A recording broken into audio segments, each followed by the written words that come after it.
Have you ever wondered what a memory smells like? Not just what you smelled during a memory, but the scent of the memory itself? In the grand scented archive of alabaster, stories aren't written in books, they're captured in bottles. The sharp, metallic scent of a hero's courage, the crisp, cool aroma of a first snowfall, the gentle, milky fragrance of a forgotten lullaby. This is the world of the Aromancers, and Finn was one of them, or at least he was training to be. As an apprentice, Finn was a prodigy. He could walk through the endless shelves and identify any memory just by its scent. He knew the complex notes of a king's coronation and the simple sweetness of a child's laughter. But there was one story, one scent, he could never find in the entire magnificent archive, his own. Finn had been found on the library steps as a baby, a blank page in a world filled with bottled narratives. His life's work was to care for the memories of others, a selfless guardian of stories he couldn't personally understand. The most sacred of all these scents was the prime accord. It was the library's very first memory, the foundational fragrance that held the magical building together, keeping its walls from crumbling and its memories from fading. It was the heart of the archive. One afternoon, while dusting a high shelf of epic poems, Finn paused and sniffed the air, a frown creasing his brow. A little too much cinnamon in the Victory at Dawn vial today, he murmured to himself. And something else. Something empty. It was a void, a chilling absence of scent where there should have been something powerful and ancient. Just then, a tremor, a sickening lurch of wrongness, shuddered through the entire library. It wasn't an earthquake, but a magical dissonance. Panic erupted from the eastern wing. An entire shelf of memories, all catalogued under childhood summers, crashed to the floor. The glass bottles, enchanted to be unbreakable, didn't shatter. Instead, they turned a dull, lifeless gray. The vibrant scents within, of freshly cut grass, melting popsicles, and scraped knees, were simply gone, as if they had never existed. The head archivist, a woman whose face was usually as serene as a calm sea, was now a storm of panic. She explained that the prime accord, the library's very soul, was fading.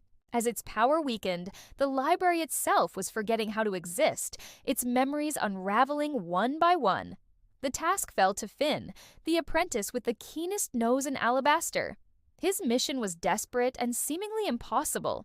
Create a new scent, a new memory, powerful enough to reinforce the prime accord and save the library from disappearing into nothingness.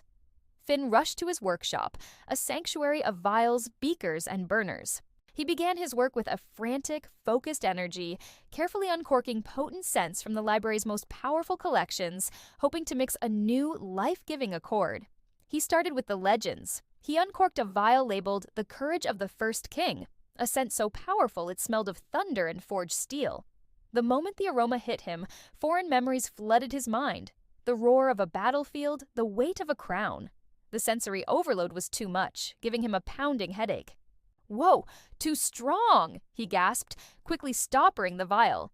This was harder than just identifying scents. He was trying to create life from them. Worse still, as he worked, he saw something terrifying. Faint, odorless wisps of mist began curling under the heavy oak door of his workshop. He knew what they were instantly.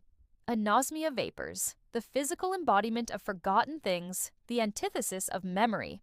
They were drawn to the library's weakness like vultures to a dying animal. He watched in horror as one of the ghostly tendrils touched a nearby bottle of First Love's Kiss. The bottle's warm, rosy glow flickered and then vanished, turning the same soulless gray as the memories of summer. Time was running out. Every failed attempt, every moment of hesitation, allowed the anosmia vapors to consume more of the library. Desperate, Finn realized he couldn't fight this from his workshop. He needed to understand the source.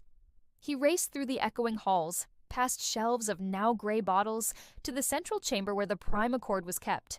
It was housed in a great flacon of crystal and silver, pulsing with a faint, weakening light. He had to study it, to understand its composition before it was gone forever. With a trembling hand, he unstoppered the great flacon. The scent that wafted out was more complex than anything he had ever encountered. It was ancient and profound, the smell of rain on dry, thirsty earth, the comforting scent of old paper and leather, and beneath it all, something else. Something deep, resonant, and impossibly familiar. It felt like home. His eyes fell upon the bottle's intricate silver collar, where a small tarnished plaque was fixed. He leaned closer, wiping away decades of dust. An inscription was carved into the metal. "Property of Fionin," he read aloud, the name feeling strange and yet right on his tongue. And as he spoke the name, the scent washed over him again. Rain on dry earth, old paper, and that familiar underlying note. It was the scent of his own skin after a day's work, the faint aroma that clung to his apprentice robes. The scent, it smelled like him. In that single, heart-stopping moment, everything clicked into place. The prime accord wasn't just a memory in the library, it was the living memory of the library's founder, a great Aromancer named Fionin. The library wasn't just a building, it was Fionin's legacy, held together by the power of his own life story. Just then, the anosmia vapors poured into the chamber, no longer wisps, but a swirling, suffocating fog of nothingness. They converged on the fading flacon, hungry to devour the heart of the library. Finn finally understood. No combination of other people's scents could save it. The library didn't need a new memory. It needed its original one to be whole again. He was the missing piece, the founder's heir, the lost memory. He turned to face the great flacon, whispering to the fading scent within. "You don't have to hold on for me anymore. I'm here now." He placed his hands on the cool crystal, but instead of trying to add a new scent to it, he did the opposite. He let go. He opened his mind and his heart, allowing the founder's memories, his memories, to flood back into him, completing the circuit. The scent of rain on dry earth as he, Fionin, laid the library's first stone. The crisp scent of old paper as he bottled the very first story. The memory of leaving a small sleeping baby on the steps, protected by a powerful scent ward, knowing the library would raise him. It all came back. The anosmia vapors recoiled as if struck, hissing as the chamber filled not with a fading scent, but with the vibrant, undeniable presence of a complete person. The tremors throughout the building ceased. A warm, steady hum returned, stronger and more resonant than ever before.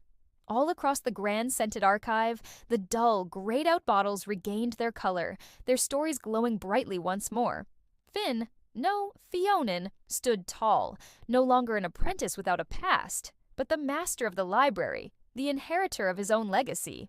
His story, once lost, was now the very first on the shelf, the prime accord that would hold it all together, forever. Thanks so much for watching this story unfold. If you enjoyed this journey into the world of scents and memories, please hit that like button and subscribe for more tales from the archives. See you next time!